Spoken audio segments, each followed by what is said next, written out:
आज का वीडियो सिर्फ हिंदू गैरेज वालों के लिए है।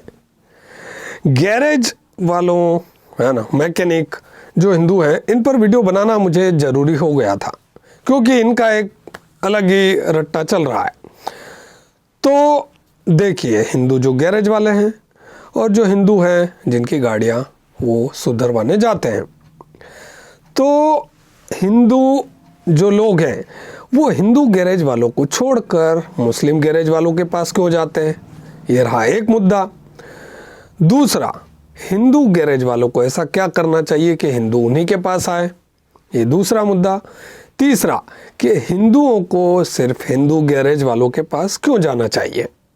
तो ये तीनों बातें हमको समझना होगी कि आखिर चल क्या रहा है। देखिए, हिंदू गैरेज वाले हैं, उनके बारे में हिंदुओं का ही कहना है, बहुत से हिंदुओं का कहना है कि हिंदू एक स्क्रू कम लगाता है या फिर वो गाड़ी सुधारने में आलसी दिखाता है ना, और बस काम को ऐसे टाल देता है। जबकि मुस्लिम गैरेज वाला कम पैसों में बाकायदा बिल्कुल कंसंट्रेटेड होकर, है ना, पूरा चित्त को केंद्रित करके उस गाड़ी को बिल्कुल परफेक्ट अप टू डेट करके देता है। तो हिंदू सोचता है कि हमें मुस्लिम के पास ही जाना चाहिए। ठीक है, अब ये तो रहा एक प्रॉब्लम। दूसरी ये प्रॉब्लम है कि मान लो कोई हिंदू गैरेज वाला है, उसके पास ही की दुकान पे कोई मुस्लिम गैरेज वाला है। अब हिंदू गैरेज वाला क्या है कि वो मुस्लिम गैरेज वाले को उस्ताद बोलता है ना, उस्ताद शब्द बहुत पॉपुलर है। तो ये क्या करेगा, इसके पास हिंदू गैरेज वाले के पास कोई गाड़ी आएगी तो ये सोचेगा कि भाई अपन तो थोड़े आराम कर लेते हैं, ये क्या बोलेगा, उस्ताद तुम आके गाड़ी सुधार दो। तो ये उस्ताद को थोड़े पैसे दे देगा। ठीक है, तो इससे क्या होगा, इसका काम भी हो गया, वो उस्ताद के पास भी कुछ पैसा चले गया और हिंदू का काम भी हो गया। लेकिन इस हिंदू गैरेज वाले को ये पता नहीं है कि उस्ताद को पैसे देने का मतलब क्या है, वो पैसा आखिर जा कहाँ रहा है और उसका उपयोग कहाँ हो रहा है। तो ज़कात का मैंने कॉन्सेप्ट बताया है। ज़कात का कॉन्सेप्ट समझना हिंदू गैरेज वालों के लिए बहुत ज़रूरी है। ठीक है, पहले तो मैं आपको ये बता देता हूँ कि जो हिंदू होते हैं ना, वो जो कम स्क्रू लगाते हैं, ढील पोल करते हैं, उसका कारण ये कि हम हिंदू बिल्कुल मस्त इंसान होते हैं, है ना। हमको कोई अड़ी नहीं पड़ी है कि यार गाड़ी सुधारना, ये बिल्कुल परफेक्ट करके ही देना ऐसा, और पूरे जीवन में भी हम बिल्कुल मस्त रह के जीते हैं। ठीक है, हमको बस काम टाल के और आगे बढ़ाना है। ठीक है, तो इस कारण से हम आलसी दिखाते हैं।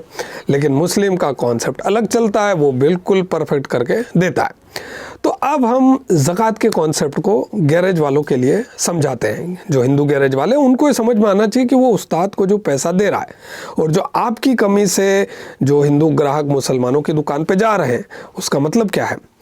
तो देखिए हिंदू गैरेज वालों, सुनो, आप जो पैसा अपने पड़ोसी उस्ताद को दे रहे हो, वो पैसा ज़कात के रूप में, मतलब वो जो भी कमाएगा, है ना, पैसा, उसका कुछ भाग सालाना ये लोग ज़कात के रूप में देते हैं।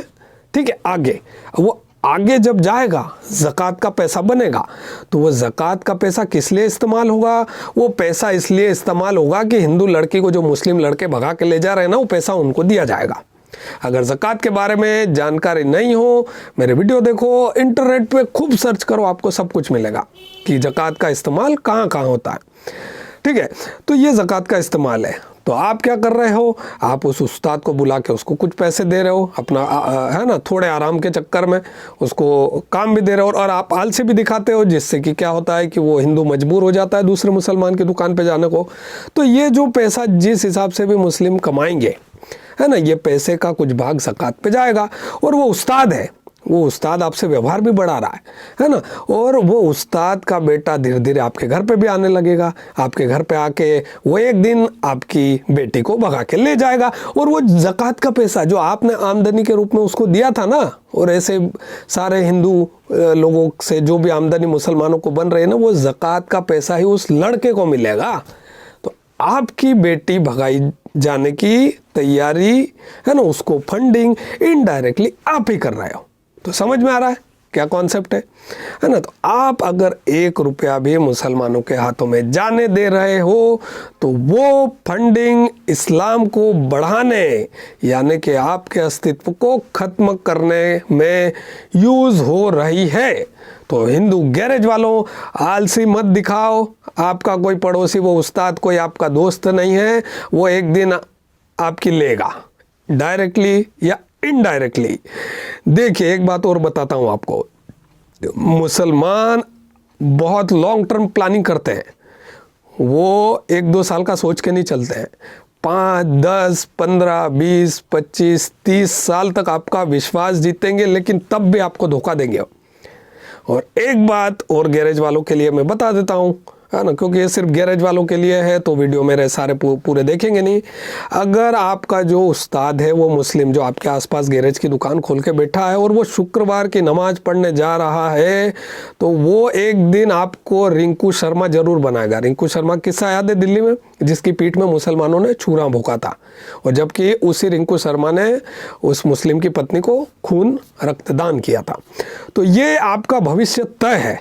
मतलब शुक्रवार की नमाज पढ़ने अगर वो जा रहा है ना, अगर मुसलमान, तो वो आपका दुश्मन है, वो आपका दोस्त नहीं है। ये बात आपको समझ में कब आएगी ये मेरे को भी नहीं पता, है ना, क्योंकि ये बहुत कम लोगों को ये ज्ञान पता है। बहुत बारीक चीज़ है। शुक्रवार की नमाज यानी कि वो रेड अलर्ट है, और वो आपकी टीम में नहीं है, वो आपका दुश्मन है, और एक दिन आपको धोखा देगा। और आप देखते भी होंगे कि यार ये अचानक से कोई मुस्लिम रैली होती है तो वहाँ क्यों चले जाता है, जबकि इसका तो कोई काम ही नहीं है। तो वो इसीलिए जाता है कि वो उसी की टीम में है, वो आपकी टीम में नहीं है, आपका दोस्त नहीं है।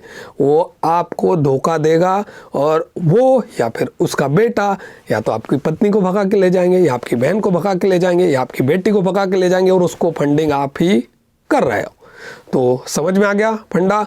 तो हिंदू गैरेज वालों, थोड़ी मेहनत कर लो भाई, है ना, ताकि हिंदू लोग आपके पास ही आए। और हिंदू जितने भी ग्राहक हैं उनसे भी मेरा निवेदन है कि अपनी गाड़ियों को सिर्फ हिंदुओं की दुकानों पर ही ले जाएं। किसी भी मुसलमान को 1 रुपये की भी आमदनी देने का मतलब बहुत खतरनाक है। ठीक है, और आप और ज्ञान लेना है इस्लाम का सही बिल्कुल बारीक सटीक, तो आप मेरे चैनल के बाकी वीडियोस भी देख सकते हैं। इस वीडियो में इतना ही, मिलते हैं अगले वीडियो में। चैनल को सब्सक्राइब कर लीजिए, वीडियो को लाइक कीजिए। बाय।